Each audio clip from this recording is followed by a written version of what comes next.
현재 인도태평양을 관할하고 있던 워싱턴함이 현재 중동 지역으로 이동하고 있습니다. 이로 인해 현재 인도태평양 지역에 상시 배치된 항모까지 빠져나가면서 전력 공백 상태가 발생했는데요. 월스트리트 저널 보도에 따르면 중동 전쟁을 수행해온 링컨함을 대체하기 위해서 인도태평양 지역의 워싱턴함이 중동으로 갈 준비를 하고 있는 상황입니다. 워싱턴함은 중국 견제를 위해서 일본에 2008년부터 상시 전진 배치되었습니다. 이후 재정비를 하고 2024년에 다시 일본에 재배치가 되었는데요. 다들 아시겠지만 워싱턴함은 동북아 지역에서 위기가 발생하게 되면 신속하게 대응할 수 있도록 전진 배치된 전력입니다. 근데 이를 빼버리게 되면요, 동북아 지역에서 위기가 발생했을 때 그만큼 즉각 대응할 수 있는 전력이 부족해지게 됩니다. 당장 동북아시아에는 미군 전력은 가면 갈수록 줄어들고 있는 상황인데, 일본 오키나와에 배치된 제31 해병 원정대 병력 2,500명이 강습 상륙함 트리폴리함과 함께 중동에 배치되기도 했고, 한국의 동해 없이 사드 등을 중동에 재배치했던 적이 있다 보니까 아시아 국가들은 미국의 이러한 전력 공백에 걱정을 할 수밖에 없는 상황입니다. 당장 쿠바 미사일 위기와 같이 미국이 직접적으로 안보 위협을 느꼈던 시기에도 동북아시아 전력만큼은 공백을 두지 않고 있었는데,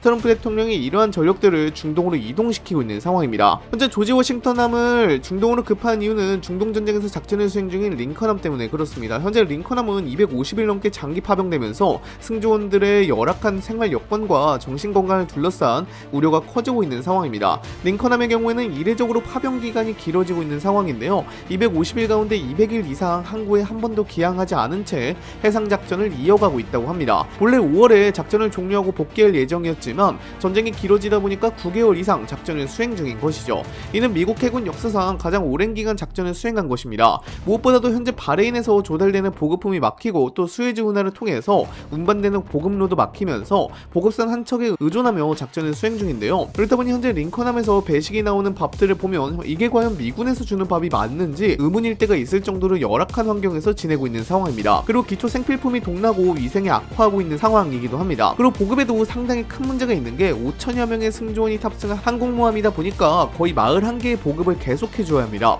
근데 보급선에 식량이나 생필품만 가져다 줄 수도 없는 노릇이고 무기와 탄약까지 보급을 해줘야 하는데, 이렇다 보니 보급선 한 척으로 보급을 원활하게 하기가 매우 힘든 상황이죠. 캘리포니아주 민주당 하원의원 마이크 레비는 곰팡이가 핀 샤워실, 고장난 화장실, 몇 주 동안 작동하지 않는 세탁시설, 장기간 이어진 온수 부족, 밥 반 컵과 토르티아 2장 정도의 식사, 비누, 탈취제 치약 부족 등의 문제가 있다고 주장하기도 했습니다. 또 미 해군 관계자는 영국 가디언즈에 장기간의 작전 수행에 우리 장병과 그 가족들에게 상당한 부담을 주고 있다면서도 함정에서 극단적 시도가 증가했다는 사실은 확인하지 못했다고 설명하기도 했습니다. 다만 실제로 극단적인 선택을 하는 경우도 계속 나오고 있는 것으로 전해지고 있는데요. 미군 기관지인 스타즈 앤 스트라이프는 가족들을 인용해서 링컨함 장병들이 피로와 사기저하에 시달리고 있으며 7월에는 병사 한 명이 바다로 투신했다가 구조되었다고 합니다. 그리고 8월 11일에는 미군 군사 전문지인 네이비 타임스에서도 링컨함 장병 가족들의 증언을 보도하며 투신 시도가 여러 차례 있었다고 보도했죠. 이렇게 상황이 심각해지다 보니까 미국이 부랴부랴 링컨함을 대체해 동아시아에 있는 전력까지 빼내어 중동으로 보내고 있는 것입니다. 다만 더 큰 문제는 조지 워싱턴함이 중동으로 이동하는 순간부터 시작됩니다.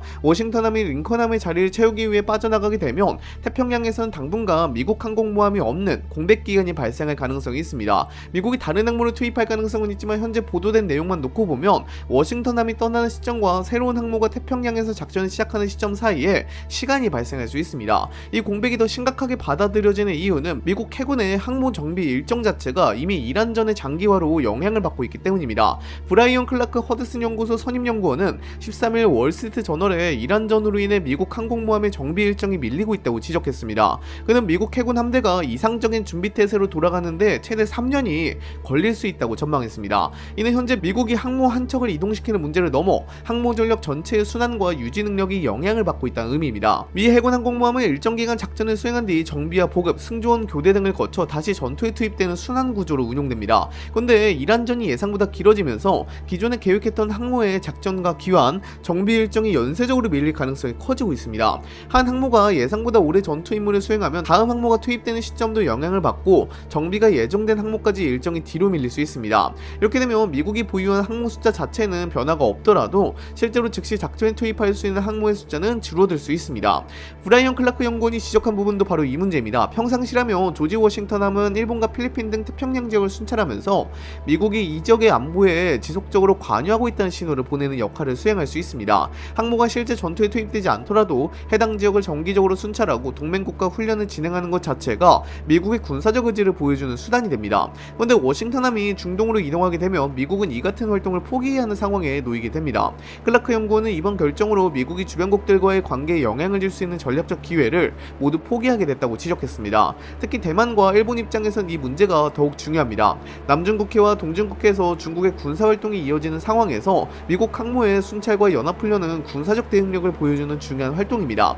항모가 해당 지역에 존재하면 미국이 필요할 경우 신속하게 전력을 확대할 수 있다는 신호를 줄 수 있지만 중동으로 빠지면 그 역할을 수행하기 어렵습니다. 따라서 이번 이동은 항모 한 척의 위치가 바뀌는 것에 그치지 않고 미국이 태평양에서 동맹국들에게 보여주던 군사적 존재감과 활동에도 영향을 줄 수 있습니다. 그렇다면 이런 생각을 할 수 있습니다. 중국이 현재 상황을 기회로 볼 수 있다는 것입니다. 물론 아직 일어나지 않은 일이고 가능성 중 하나이긴 하지만요. 현재 동아시아에 미국의 전진 배치 항공모함이 없는 상황이 만들어지고 있고 여기에 계절적인 변수까지 겹치고 있습니다. 특히 조만간 태풍이 잠잠해지는 10월이 다가오고 있다는 점도 주목할 필요가 있습니다. 대만 해협에서 대규모 군사작전을 진행하려면 기상과 해상 상태가 중요한 변수로 작용하기 때문에 중국이 군사적 행동을 검토한다면 이런 시기적 조건까지 함께 계산할 가능성이 있습니다.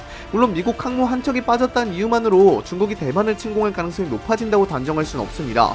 중국 역시 미국의 전체 군사력을 고려해야 하고 일본과 괌, 한국 등에 배치된 미군 전력과 미 본토에서 지원될 수 있는 전력까지 계산해야 합니다. 대만 역시 자체적인 방어 전력을 갖추고 있기 때문에 중국이 침공을 결정하는 것은 매우 큰 위험을 감수해야 하는 선택입니다. 따라서 지금의 상황을 두고 중국이 실제 침공을 준비하고 있다고 보는 것은 지나친 해석입니다. 하지만 더 위험한 것은 중국이 실제 전력을 정확하게 판단하지 못한 상태에서 미국의 대응 능력을 과소평가하는 경우입니다. 중국 지도부가 미국이 중동전쟁에 집중하고 있고 동아시아에 항모가 없으며 다른 지역에서도 미국의 군사자산이 분산되고 있다고 판단한다면 미국이 과거와 같은 수준으로 신속하게 개입하지 못할 것이라는 오판이 발생할 수 있습니다. 이런 오판은 중국이 대만 주변에서 군사훈련의 규모를 키우거나 해상과 공중에서 활동을 확대하는 과정에서 더욱 위험해질 수 있습니다.